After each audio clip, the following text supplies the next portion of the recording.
मैं आप सबसे एक सवाल पूछना चाहता हूं।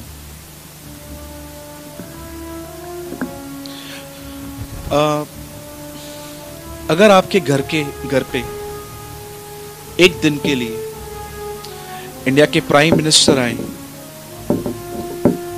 तो आप उनको कितनी इज्जत देंगे?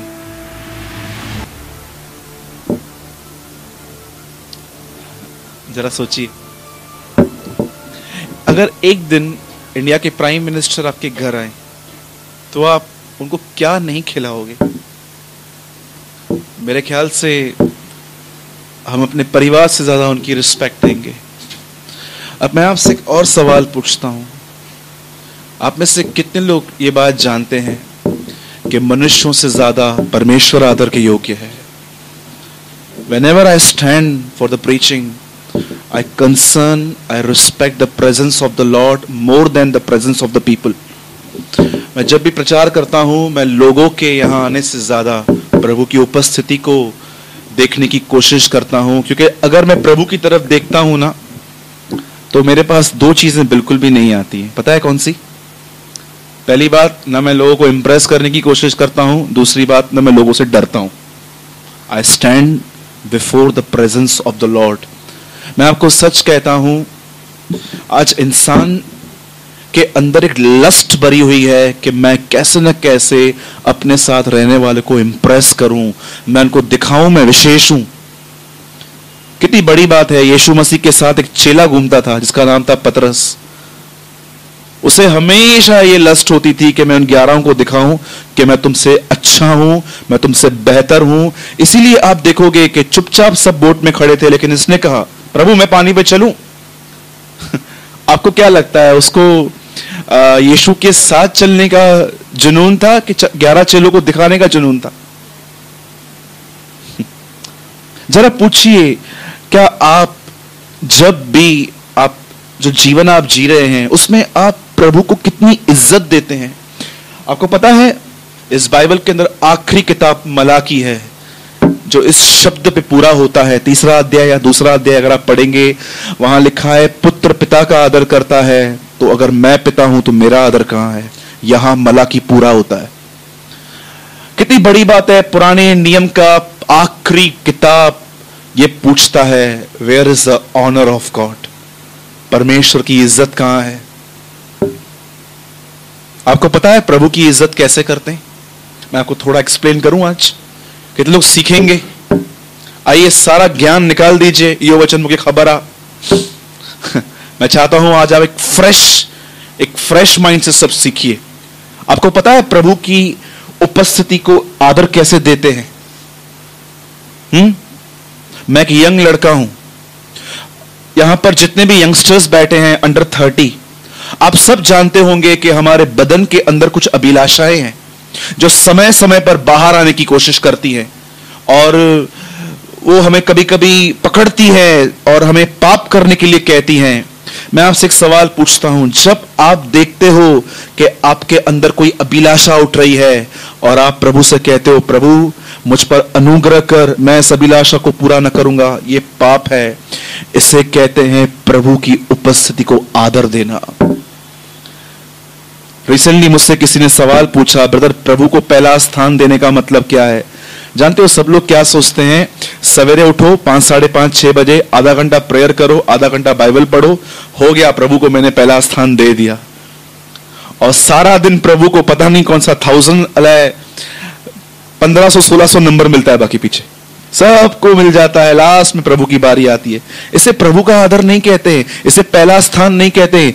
पहला स्थान तब होता है जब आपके घर के अंदर झगड़े का माहौल बन चुका है और आपको लोग बुरा भला कह रहे हैं, लेकिन आप परमेश्वर की तरफ देखते हो और कहते हो, प्रभु मैं कुछ नहीं बोलूंगी, मुझे नहीं चाहिए कुछ, बस उनको जो करना है करने दे प्रभु, मैं अब तेरे साथ जीऊंगी। इसे कहते हैं प्रभु को पहला स्थान देना। अब मैं आपसे पूछता हूं, कई बार आप पब्लिकली कुछ गलत नहीं कर सकते हैं, लेकिन आप जब सीक्रेटली जीते हैं, जब आपके मोबाइल के अंदर गलत गलत वीडियोस आते हैं और नीचे क्लिक करने के लिए शैतान आपसे कहता है, देख कोई बिलीवर नहीं है यहां पर, तब क्या आप अपने मन में कहते हैं, नो प्रभु की उपस्थिति मेरे साथ है, मैं प्रभु को आदर दूंगा। किसी भाई ने कुछ दिन पहले मुझसे एक सवाल किया, बोला ब्रदर क्या आप मुझे बता सकते हो इंसान व्यभिचार में कैसे गिरता है? आप जानते हैं कोई भी व्यभिचार में एक सेकंड में नहीं गिरता। जो आदमी कंटिन्यू अपने विचारों में केयरलेस है, उसको विचार आते रहते हैं और वो ध्यान नहीं देता है, एक दिन वो गिर पड़ता है। याद रखना, कोई भी पाप सडनली नहीं आता है। अपने विचारों पर न ध्यान देना गिरना परिणाम है उसका। सच कहता हूं, आप कोई भी पाप में अचानक नहीं गिरते हैं। आपके अंदर विचार आते रहते हैं, आते रहते हैं, आते रहते हैं, और एक दिन आप नीचे आ जाते हो। बोलो जय मसीह की। हम मीटिंग को 10 मिनट के बाद चालू करेंगे, लेकिन 10 मिनट मैं आपसे कुछ आज शेयर करना चाहता हूं जो मैं पर्सनली सीख रहा हूं। हां, प्रभु ने कलीसिया के लिए अलग से वचन भी दिया है आज, लेकिन मैं आज कुछ सिखाना चाहता हूं आपको, और मैं ये बिलीव करता हूं ये आपके लिए होमवर्क भी होगा। कितने लोगों को होमवर्क चाहिए? Lift your hand. सबको चाहिए थोड़ा बहुत होमवर्क, आज मैं आपको देना चाहता हूं, ठीक है? अब सब ध्यान दीजिए।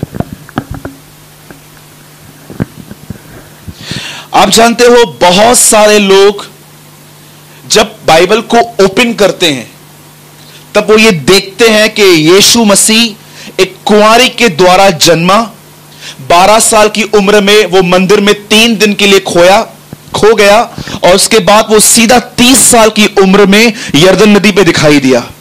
सब लोग कहते हैं ब्रदर यीशु मसीह के 30 साल के लाइफ का वर्णन क्यों नहीं है? 3.5 साल का जो उसका जीवन था, उसने कोड़ियों को शुद्ध किया, बीमारों को चंगा किया, दुष्ट आत्माएं निकाली, बहुत सारे घरों के अंदर विजिटिंग्स की, मार्था, मरियम, जकई, बहुत सारे घरों में वो गया, लेकिन उसके 30 साल का जीवन क्यों नहीं लिखा है? क्यों परमेश्वर ने उसको ढांप के रखा है?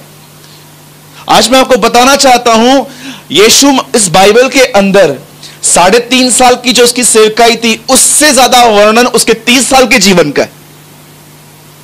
I'll show you by the scriptures।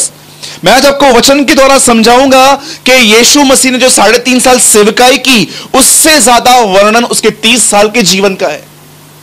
आप में से कितने लोग ये बात जानते हैं? कितने लोगों ने ये वचन पढ़ा है? आइए सब ध्यान दीजिए। आप में से कितने लोगों ने ये वचन पढ़ा है? प्रेरितों के काम 1:1 में लिखा गया है, हे श्रीमान थियोफिलुस, मैं तुझे वो बातें क्रमानुसार लिख रहा हूं जो यीशु करता और सिखाता रहा। बोलो, करता और सिखाता रहा। आप जानते हो जो उसने 3.5 साल इज़राइल को समझाया, लोगों को समझाया, वो उसके 30 साल का जीवन था। जब वो कहता है ऊपर आके पहाड़ पे, वो कहता है दीन बनो, इसका मतलब वो 30 साल दीनता में रहा था। जब वो कहता है नम्र बनो, इसका मतलब वो 30 साल नम्र रहा था। जब वो कहता है अपने पापों के लिए शोक करो, जब वो आगे चल के कहता है भूखे और प्यासे बनो उसके राज्य के लिए, जब वो कहता है कि तुमने सुना था व्यभिचार न करना, परंतु मैं तुमसे कहता हूं किसी स्त्री को देखकर उसके लिए अपने अंदर गंदी अभिलाषा मत करना। आप आराम से 3.5 साल जो उसने सिखाया है ना, उसको आराम से पढ़ो और आप जान लोगे कि इसी तरह वो प्रतिदिन अपने घर के अंदर रहता था। अब आप बताइए किस चीज का वर्णन ज्यादा है, 30 साल का कि 3.5 साल का? Tell me. जो 30 साल उसने किया वो 3.5 साल में सिखाया। आज आप किसी भी प्रचारक से पूछो, ब्रदर आपने जो ये प्रचार किया है तो बड़ा ही जबरदस्त था, ये कब मिला आपको? संडे को समझो कोई प्रचार होता है अच्छा चर्च में, और आप उनसे पूछो ब्रदर ये आपका प्रचार जो है तो जबरदस्त था, कैसे मिला? शनिवार को शाम से जब ड्यूटी से आया, मोबाइल बंद कर दिया, प्रभु ने मुझे वचन दिया, संडे को शेयर किया। आज का प्रचार बनता है 1 दिन में। और आराम से यीशु मसीह से पूछो प्रभु जो ये 3.5 साल तो तूने सिखाया है ये कितने दिन में मिला? बेटा इसको बनाने में 30 साल लग गए। क्यों? क्योंकि आज हम ज्ञान प्रचार कर रहे हैं, यीशु मसीह जीवन प्रचार करता था। याद रखिएगा, क्या होता है जीवन? मैं आपसे पूछता हूं, आपकी मसीह में क्या विश है, ख्वाहिश क्या है? आप जानते हो, अगर प्रभु मेरे सामने मरियम मगदलिनी की तरह एक बार खाली आए और कहे टेल मी योर विश, मुझे अपनी ख्वाहिश बता, तेरी ख्वाहिश क्या है, तो जानते हो मैं उसको क्या कहूंगा? मैं उसको बिल्कुल भी ये नहीं कहूंगा मुझे बड़ी कलीसिया दे, 1000-1500 लोगों को बेच, हम कलीसिया में बहुत सारा पैसा बेच, ये बेच वो बेच। मैं सब चीजों को साइड रख के मैं बोलूंगा, Lord can you explain me Matthew 5-6-7। क्या प्रभु आप मुझे मत्ती 5, 6 और 7वां जो अध्याय है, क्या आप मुझे बैठ के आराम से सिखाओगे? अब आप बोलोगे ब्रदर इन अध्यायों में क्या है? आप जानते हैं मसीह जीवन की नींव क्या है? बोलो नींव से फाउंडेशन। अभी आप देख रहे हो जिस बिल्डिंग में ये हॉल है, ये बिल्डिंग थोड़ी वीक है, ये थोड़ी कमजोर है। कई बार आप यहां से सीढ़ी से नीचे उतरोगे ना, आपको दीवार पे बड़े बड़े क्रैक्स दिखेंगे, राइट है? आपको पता है ये दीवार, ये बिल्डिंग इतनी वीक क्यों है?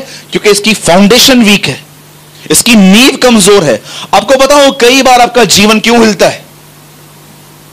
हाँ, किसी ने अननोन नंबर से आपको हाय लिख दिया, माइंड ही चेंज हो गया, पता नहीं कौन है, 4 सवाल हमने पूछ लिए, कौन हो कौन हो कौन हो कौन हो। डू यू नो क्यों हिल रहा है आपका जीवन?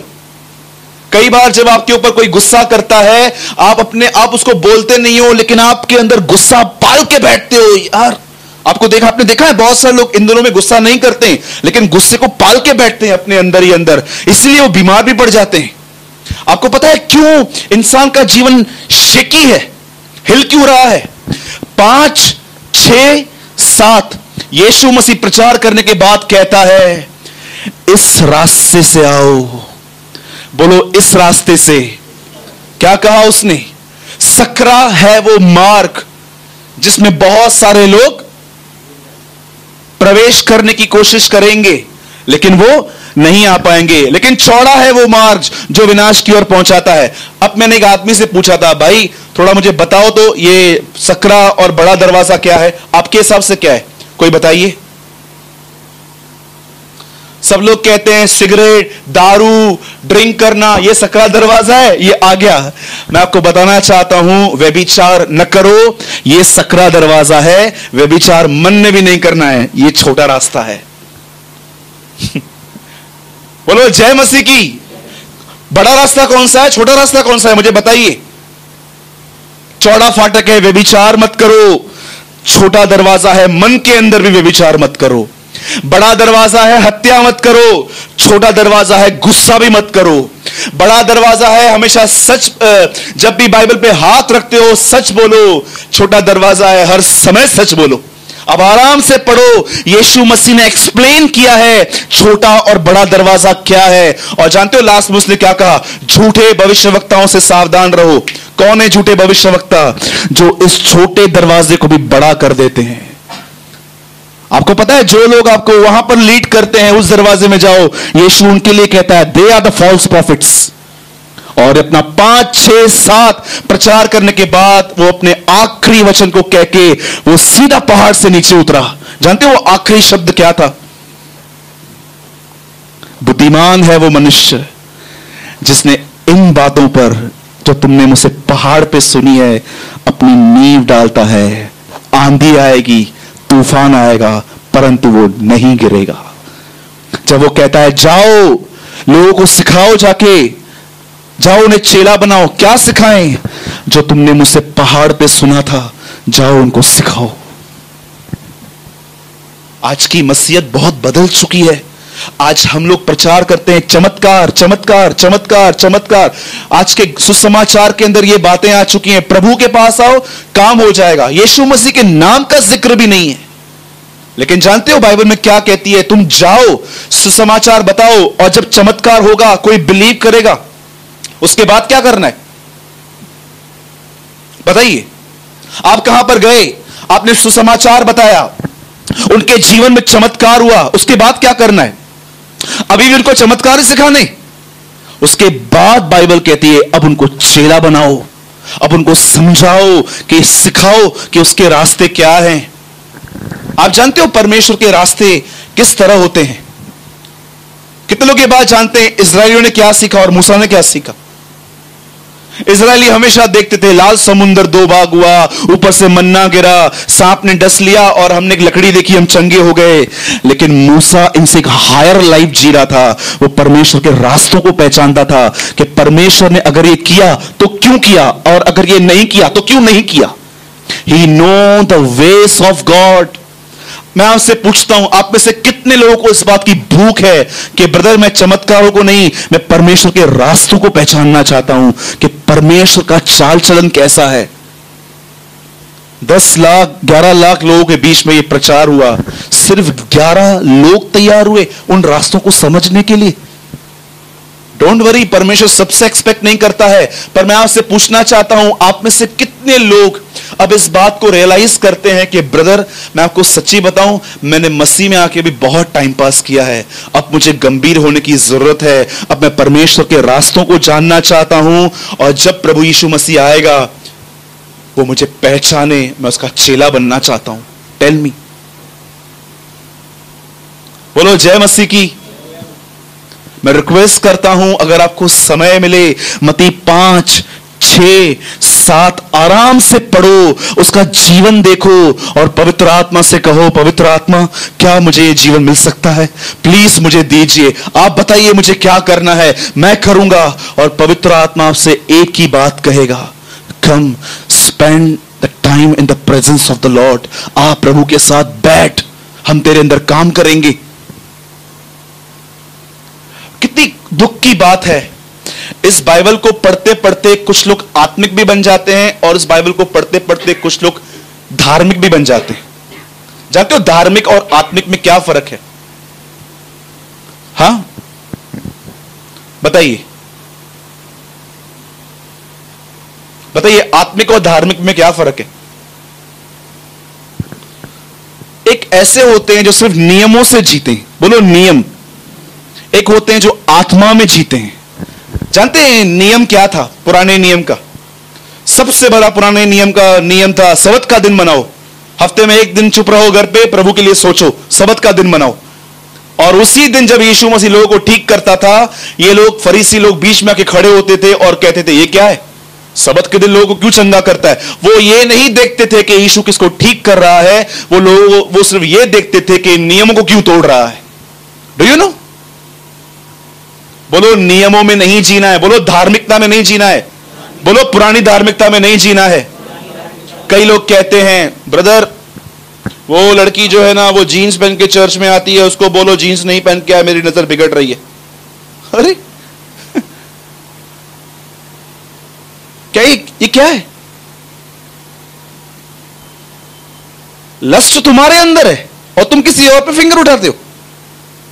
आपको लगता है कि अगर यीशु मसीह इस पृथ्वी पे अभी होता और एक चर्च में एक लड़की आती गलत कपड़े पहन के और यीशु पिता को बोलता, पिता उसको बोलना कपड़े अच्छे पहने, मेरा नजर जो है। हाँ? अरे he is a strongest man. वो इतना आत्मा में भरा हुआ था कि वो इन चीजों से बहुत ऊपर था। आप जानते हो प्रकाशित वाक्य में एक वचन लिखा गया है, my son my daughter come up higher, आ ऊपर आ। बादलों से ऊपर एक जीवन है, आजा वो जिएंगे। बहुत दिन तू पृथ्वी पे रह लिया, नाउ कम अप हायर, आजा अब थोड़ा ऊपर आ। तू बहुत दिन ऐसे जी चुका है, अब आजा एक जीवन है। बोलो जय मसीह की। कितने लोग आज के बाद प्रभु से ये कहेंगे, प्रभु मुझे मत्ती 5, 6, 7 में जो बातें लिखी हैं वो मुझे अपने जीवन में चाहिए? बताइए कितने लोग प्रे करेंगे आज के बाद? मैं एवरी डे प्रे करता हूं ये कि प्रभु प्लीज मुझे वो दे जो उसमें लिखा गया है। जुनून रखो अपने अंदर, पैशन रखो प्रभु, जो मत्ती 5, 6, 7 में लिखा गया है वो एक एक चीज मेरे जीवन में तय हो, एकदम सही साबित हो। ये आपका होमवर्क है। 5, 6, 7। जानते हो 7 में एक मस्त वर्ड लिखा है, दोष मत लगाओ। बोलो दोष मत लगाओ। कितने लोग दूसरों पे दोष लगाते हैं? दोष लगाते हैं? बताइए। रेडी रहो, तुम पर भी दोष लगने वाला है अभी। मैं नहीं, यीशु मसीह कहता है दोष मत लगाओ ताकि तुम पर भी दोष न लगाया जाए। आपको पता है दोष क्या होता है? दोष क्या होता है? अगर आप जिस चीज में फंसे हुए हो और वही चीज आप सामने वाले को कहते हो, आप दोष लगाते हो। लेकिन अगर आप खुद नहीं हो उसमें और फिर आप उसको समझाते हो, तो आप उसको उपदेश देते हो। मैंने ऐसे ढोंगी और पाखंडी लोग देखे हैं बहुत सारी जगहों पे, खुद 100 फीट के खड्डे में है और सामने वाला जो 50 फीट खड्डे में, उसको बोलते रहते ये ऐसा है, ये ऐसा है, ये ऐसा। Number 1 hypocrite. आप ऐसे मत बनना। Don't be a legalist, be a spiritual. Yeshu ने क्या कहा फरीसियों के लिए? ये ऊंट को निगल जाते हैं पर मच्छर को छान डालते हैं। इसका मतलब ये ऊंट जितनी गलतियां करते हैं इनको नहीं दिखता है, लेकिन किस पे मच्छर बैठा उनको दिखता है। सोचो, पत्थर लेके खड़े थे एक स्त्री के सामने, बोलते हैं ये व्यभिचार कर रही है, और जब यीशु मसीह इनको कहता है ठीक है खत्म करो, तुम में से जिस किसने पाप नहीं किया है मारो, सब चले गए। सबको अपने अपने पाप याद आ गए। मैं सच कहता हूं, मेरी प्रभु से प्रार्थना होती है, प्रभु इससे पहले कि मैं किसी के लिए गलत बोलना स्टार्ट करूं, कृपया मुझे उस समय मेरे पाप दिखा। ट्रस्ट मी, मैं कभी कभी ये प्रेयर करता हूं, प्रभु इससे पहले कि मैं किसी के लिए कुछ गलत बोलूं, लिखूं, प्रभु इससे पहले तू मुझे मेरे गुनाह दिखा ताकि मैं चुप हो जाऊं। बोलो जय मसीह की। आइए हम एक वचन में आएंगे।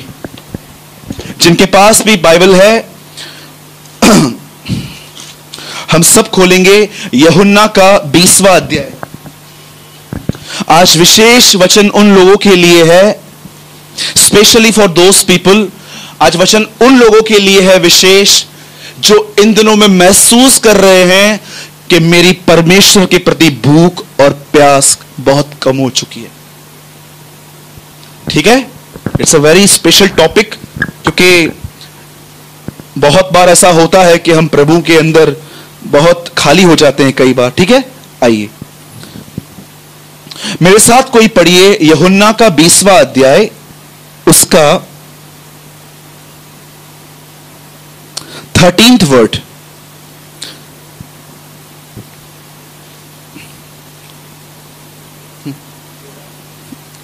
हाँ।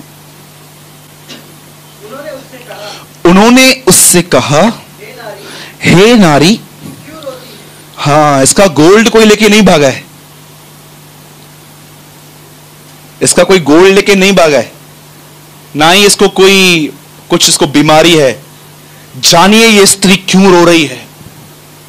अगर आप इस स्त्री का जीवन समझ गए ना, आपका लाइफ चेंज हो जाएगा। पढ़िए,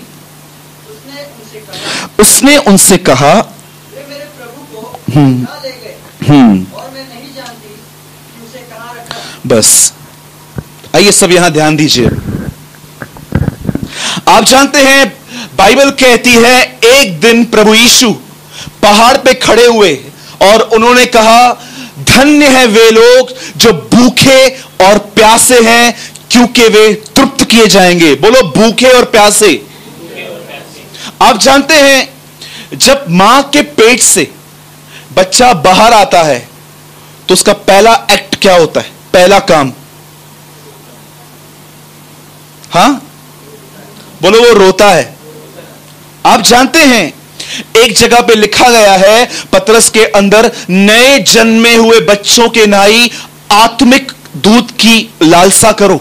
नए जन्मे, आप जानते हैं जब बच्चा पैदा होता है ना, वो स्टार्ट में खाना नहीं, लेकिन वो पहले पीना सीखता है, उसे प्यास लगती है, वो रोता है। अब मुझे एक बात बताइए, अगर बच्चा मां के पेट से बाहर आया और अगर वो रो नहीं रहा, इसका मतलब क्या है? कैसे उसको उल्टा सुला के उसको मारते हैं, उठाते हैं, अरे उठ, क्या हुआ तुझे?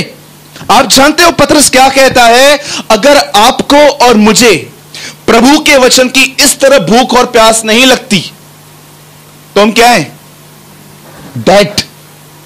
याद रखना, मसीह के अंदर सिर्फ वही लोग जीवित हैं, मैं नहीं, बाइबल कहती है, जिन्हें भूख और प्यास है। किस चीज की? किस चीज की? मिनिस्ट्री की, कलीसिया को बढ़ाने की, किस चीज की? आत्मिक दूध की लालसा। अब मैं आपसे एक बात पूछता हूं, आप में से कितने लोग एवरी डे भूख और प्यास से परमेश्वर के पास जाते हैं कि प्रभु प्लीज मुझसे बात कर, लॉर्ड स्पीक टू मी। यह मत्ती 4:4 के अंदर लिखा गया है, मनुष्य रोटी से नहीं परंतु उसके वचन से जो उसके मुंह से निकलता है जीवित रहेगा। आपको बताऊं, हम में से बहुत सारे लोग यहाँ स्पिरिचुअल डेड क्यों है, उन्हें भूख और प्यास क्यों नहीं है? क्योंकि आपके पास परमेश्वर का वचन नहीं पहुंचा है। बहुत बार बाइबल कहती है, धन्य है वे जो भूखे और प्यासे हैं क्योंकि वे तृप्त किए जाएंगे। उसके बाद जानते क्या लिखा है आगे चल के? बाइबल कहती है, यीशु ने 7:37 यूहन्ना में कहा, यदि कोई प्यासा है तो मेरे पास आए। अब मैं आपको एक बात बताना चाहता हूं, यहां से बहुत ध्यान से समझिए। आप जानते हैं, एक दिन बाइबल कहती है प्रभु यीशु मसीह एक पहाड़ पे गए और पहाड़ पर देखा उन्होंने कि एलिया और मूसा वहां पर उससे मिलने के लिए आए थे। और बाइबल कहती है एलिया और मूसा यीशु मसीह के मौत की चर्चा कर रहे थे, उसे बता रहे थे कि बहुत जल्दी तू यरूशलेम में कैसे मरेगा। आप जानते हैं उसके बाद क्या हुआ? बाइबल कहती है यीशु नीचे उतरा और अपने चेलों को बोलता है, बहुत जल्दी मनुष्य का पुत्र पापियों के हाथ पकड़वाया जाएगा, वो उस पर थूकेंगे, वो उसको मारेंगे, परंतु वो तीसरे दिन मुर्दों में से जी उठेगा। आप जानते हो ये बातें जो यीशु मसीह कह रहा था, ये उसे चेलों को नहीं, उसके साथ जो स्त्रियां रहती थी उनको भी बताई थी। और जानते हुआ क्या? एक दिन यीशु मसीह क्रूस पे मरा। और जानते हो यहूदियों के अंदर यह प्रथा है, तीसरे दिन कुछ लोग वहां पर कब्र पे जाते हैं और बॉडी की मालिश करते हैं। आप जानते हो उसके बाद क्या हुआ? बाइबल क्या कहती है? वहां पर मॉर्निंग में कौन पहुंचा? पहले एक ऐसी स्त्री जिसके अंदर से प्रभु यीशु ने 6 दुष्ट आत्माएं निकाली थी, वो वहां पर गई है। पढ़िए, मरकुस में लिखा है, मरियम मगदलिनी जिसके अंदर से प्रभु यीशु ने 6 दुष्ट आत्माएं निकाली। आप सोचो परमेश्वर पिता की बुद्धि में ये बात कैसे आई होगी कि जब मेरा बेटा मुर्दों में से जिंदा होगा तो पहले उसे एक ऐसी स्त्री देखेगी जिसके अंदर कभी 6 दुष्ट आत्माएं रहती थी। अब आप मुझे बताओ हमारे लिए कितनी होप है। एक अंधकार, एक व्यभिचार में पड़ी हुई लड़की, उसने यीशु मसीह को देखा था। अब आप मुझे बताओ हमारे पास भी कितनी होप है कि भले ही मैंने कुछ भी किया लेकिन आज भी होप है, मैं अपने परमेश्वर को जान सकती हूं। आप जानते हो जब वो वहां पर गई तो उसने क्या देखा? मुझे बताइए, दोनों कौन कौन साथ में गया? 3-4 स्त्रियां वहां पर गई। बताइए, पत्थर लुढ़का हुआ पड़ा था कि उन्होंने लुढ़काया? हाँ, जो भूखे और प्यासे हैं ना, उनके लिए परमेश्वर रास्तों को सीधा करता है। चलो आओ आगे। Remember always. और जब वो वहां पर गई उन्होंने क्या देखा? Tell me. बाइबल कहती है, हाँ राइट ब्रदर, कपड़े पड़े हुए थे वहां पर। अब मुझे बताइए, ये स्त्रियों ने जब देखा कि कब्र पे खाली कपड़े पड़े हैं, इन्होंने क्या किया?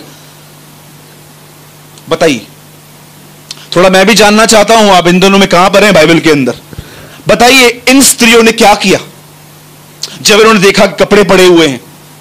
जानते हो ये 2 मिनट नहीं ठहरी, ये स्त्रियां सीधा एक कमरे में गई जहां पर चेले बैठे हुए थे और उनको कहती है वो हमारे प्रभु को ले गए। बाइबल कहती है पतरस और यूहन्ना ने दौड़ लगाई वहां पर और सीधा वो भागे। और बाइबल कहती है वो लोग दोनों वहां पर गए, उन्होंने देखा प्रभु यीशु नहीं है। बताइए उन्होंने क्या किया उसके बाद?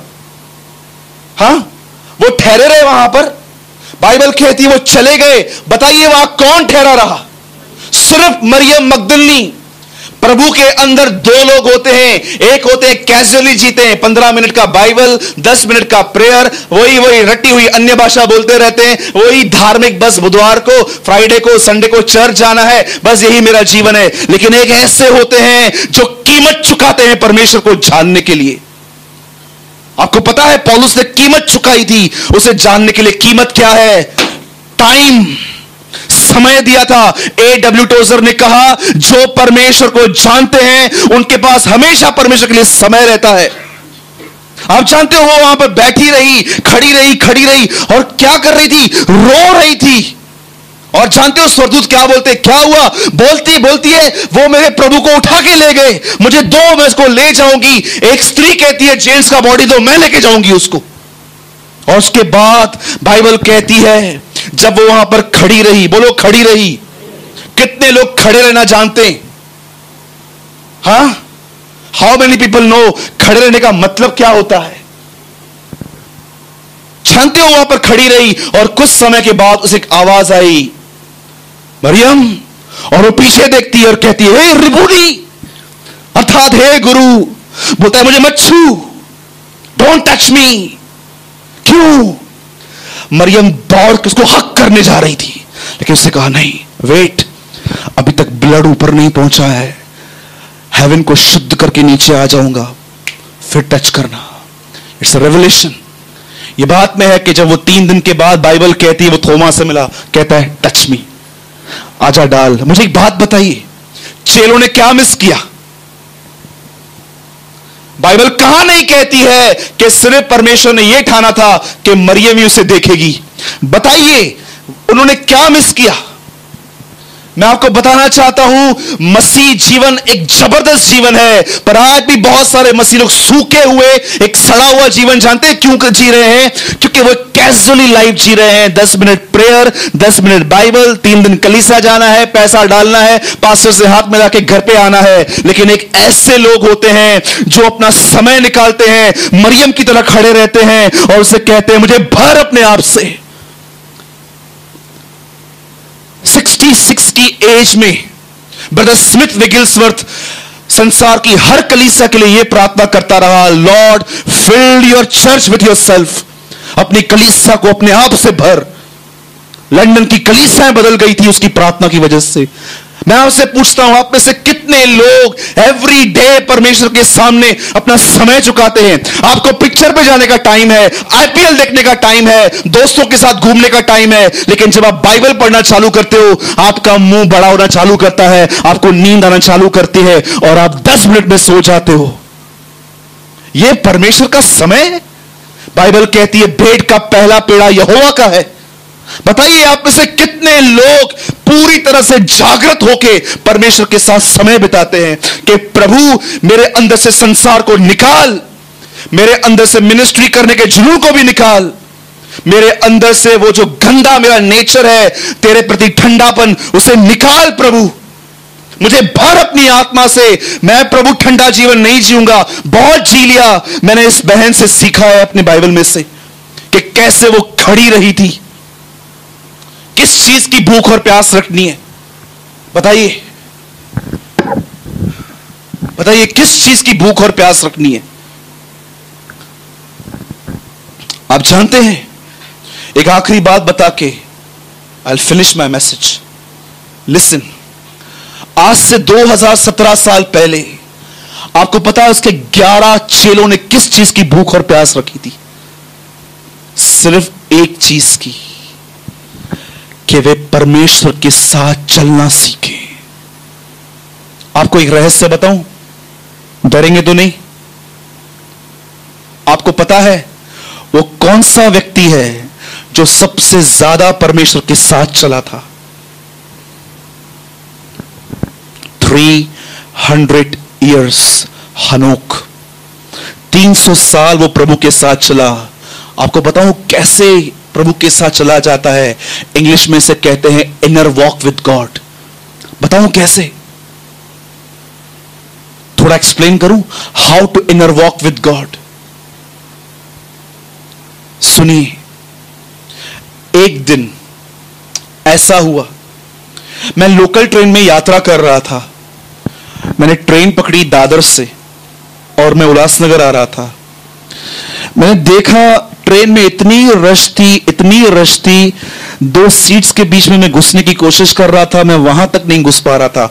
आहिस्ते आहिस्ते मैंने सबको धक्के दे दे के आखिर में जैसे अंदर पहुंचा। मेरे पीछे बिल्कुल एक काका खड़े थे। मेरे ख्याल से उनकी उम्र कम से कम 55 से 60 साल होगी। और मैं ऐसा समझता हूं वो बेचारा इतना कमजोर लग रहा था मुझे देखने में। उसको देख के मैं तरस आ रहा था कि यार 55-60 साल का आदमी बेचारा लोकल ट्रेन में यात्रा कर रहा है। और जानते क्या हुआ? जैसे मैं खड़ा हुआ, अचानक एक आदमी ने मेरे को देखा ट्रेन में और कहा, मैं ना घाटकोपर पे उतर रहा हूं, तुम बैठ जाना। और जानते हो अंदर से आवाज क्या आई? इसको जगह दे।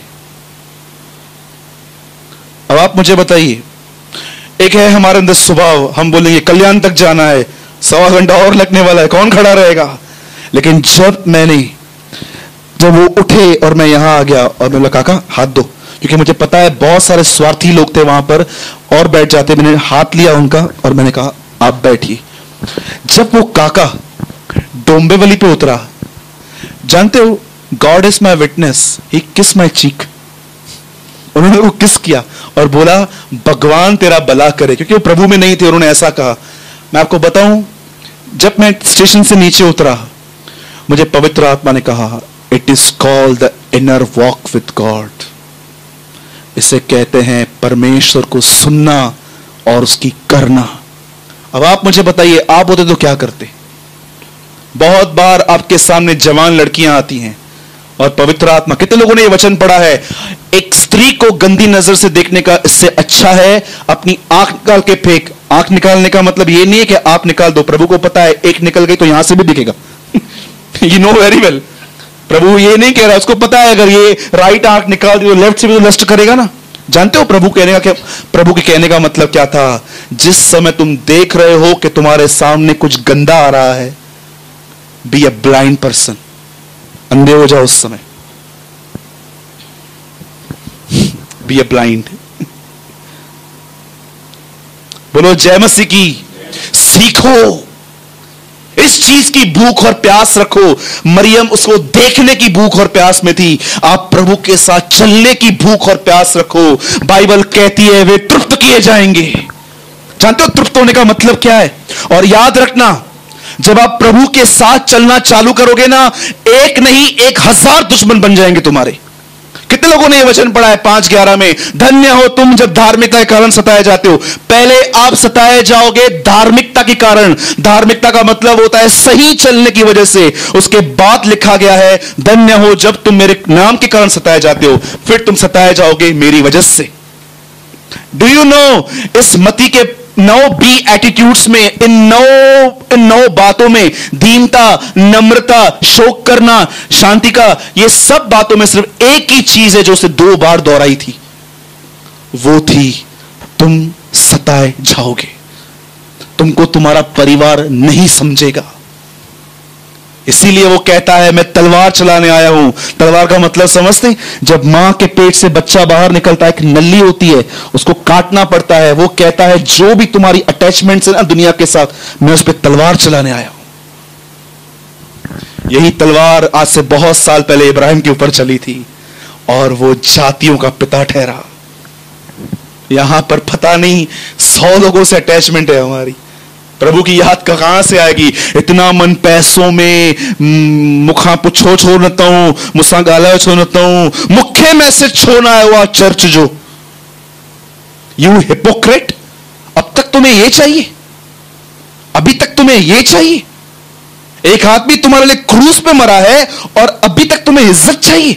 अभी तक तुम्हारे पास चलने के लिए भूख और प्यास नहीं है? आज से 2000 साल पहले उसने ऐसे लोगों को कहा तुम सांप के बच्चे हो, ट्रस्ट मी। बंद करो, ये सब बचपना है, ये मुझसे बात नहीं करता, वो मुझसे बात नहीं करता। Come out, come up higher, अब ऊपर आओ थोड़ा, अब प्रभु से उम्मीद करो, प्रभु के साथ चलो। कितने लोग आज के बाद ये भूख और प्यास रखेंगे कि प्रभु मरियम खड़ी रही, मैं भी खड़ा रहूंगा उस जीवन को पाने के लिए जिसकी प्रतिज्ञा तूने की है। मैं और दिनेश इन दिनों में बहुत संगति करते हैं जब हमको समय मिलता है। आप जानते हो इसका परमेश्वर ने इस भाई को मिनिस्ट्री के लिए क्यों स्टैंड किया, आपको पता है? मैं तो आपको रहस्य बताऊं, 16 दिनों से एक भाई और मुझे दोनों को सेम लीड थी। सेम लीड, जो उसके पास विचार वही मेरे पास विचार। जब भी मैं उसको फोन करूं, जो बात मैं बोलने वाला था वो पहले वो बोल देता था। आप जानते हो क्यों? He have a hungerness to becoming like Lord. उसके पास भूख और प्यास है, वो उसी लक्ष्य में चलता है जिस लक्ष्य में वो मुझे चलते हुए देखता है कि यीशु मसीह के जीवन में आना है। आपको बताऊं आज का सबसे बड़ा झूठ क्या है? बुरा नहीं मानेंगे, हम 2 मिनट में मैसेज पूरा करेंगे। आज का सबसे बड़ा झूठ है यीशु इसीलिए मरा ताकि तुम्हें एक अच्छा जीवन मिले। दिखाइए मुझे कहां लिखा है। पौलुस कहता है वो इसलिए मरा ताकि अब तुम उसके लिए जियो। उसके लिए जीने का मतलब क्या है? उसके जीवन में चलो। बोलो जय मसीह की। तो आज के बाद अगर आप ये महसूस कर रहे हो कि आपकी भूख और प्यास प्रभु के प्रति चली गई है, तो आप क्या करोगे? हां बताइए ब्रदर, पॉइंट की बात पे तो तुम अब आए हो। बताइए, अगर आप में से कोई भी यहां पर ऐसा बैठा है जो परमेश्वर के वचन की भूख और प्यास खो चुका है, तो आप क्या करोगे? Simple, very simple. जानते हो क्या करना है? अब मैं आपको आपका फेवरेट वर्ड बताता हूं। मांगो तो तुम्हें दिया जाएगा, ढूंढो तुम पाओगे, खटखटाओ तुम्हारे लिए खोला जाएगा। मांगो परमेश्वर से, मुझे मेरी भूख और प्यास वापस दे। अगर मांगने से नहीं मिलती है, बैठो, खटखटाओ। और यीशु मसीह कहते हैं, जब तुम बुरे होकर अपने बच्चों को अच्छी वस्तु देना जानते हो, तो स्वर्गीय पिता, परमेश्वर नहीं, नॉट गॉड, स्वर्गीय पिता कहा है उसने उस समय, मतलब उसका हार्ट डिलाइट है देने के लिए कि प्रभु वो पहले के दिन मुझे वापस लौटा दे, जब रो रो के प्रार्थनाएं होती थी, क्या तेरे लिए गीत गाए जाते थे, सारा सारा दिन वचन पढ़ते थे, तेरे लोग के साथ संगतियां करते थे। Lord please give me these days, मुझे वो दिन वापस दे दे। इस तरह परमेश्वर को पुकारिए, मुझे वो दिन वापस दे दे। बोलो जय मसीह की। कितने लोगों को चाहिए भूख और प्यास वापस? हां, कभी कभी आपने यह महसूस किया है आपकी आंख पे पानी डाला जाता है? Do you know Bible says आत्मा की आंख को न बुझाओ। बताओ कैसे? सिंपल। सोनू भाई यहां बैठे, आज प्रचार सुना और इनको ऐसा लगा कि हां यार बात तो सही बोल रहा है, भूख और प्यास तो बहुत कम हो गई है। अब जानते हो क्या करेगा ये? अब एग्जाम्पल, हाँ, डोंट वरी ब्रदर, बिल्कुल भी ऐसे नहीं है, he is a blessed person. आपको पता है अभी ये क्या करेगा? अगर अभी ये किसी ऐसे आदमी से मिलेगा जिसको प्रभु में कोई भूख और प्यास नहीं है, जो सिर्फ पॉलिटिक्स की बातें करता है, ये ऐसा कर रहा है, वो वैसा कर रहा है, और उनकी बातों को सुनता रहेगा, इसको कहते हैं आग पे पानी डालना। लेकिन अगर ये घर जाके उठाएगा किताब, प्रभु आपने आज मुझसे बात की है, इसे कहते हैं प्रभु को बोलना, प्रभु इस आग पे ऑयल डाल। इसलिए बाइबल कहती है बुरी संगति अच्छे चरित्र को बिगाड़ देती है। सिर्फ ये मत समझना कि बुरी संगति सिर्फ वो लोग हैं जो स्मोकिंग और ड्रिंकिंग करते हैं। मैं आपको बताना चाहता हूं, जो संगति में आके संसारिक बातें करते हैं, बाइबल कहती है वो एक बुरी संगति है। याद रखना, अगर आप मजबूत हो तो आप इनके साथ घूमो, इनको अपनी तरह खींचो, लेकिन अगर तुम कमजोर हो ना, तो मैं तुमसे कहता हूं तुम उनकी तरह बन जाओगे। मेरे ख्याल से आज के लिए इतना काफी है। बोलो जय मसीह की। अब मैं एक बात कहना चाहता हूं, अपने बाजू वाले का हाथ पकड़िए, सब अपने बाजू वाले का हाथ पकड़िए, सिर्फ एक एक का ही पकड़े। हाँ ठीक है। अब एक काम कीजिए, अपने बाजू वाले के लिए पहले आप और फिर वो आपके लिए प्रार्थना करेंगे कि हमारी भूख और प्यास प्रभु के प्रति बढ़ जाए। Please pray.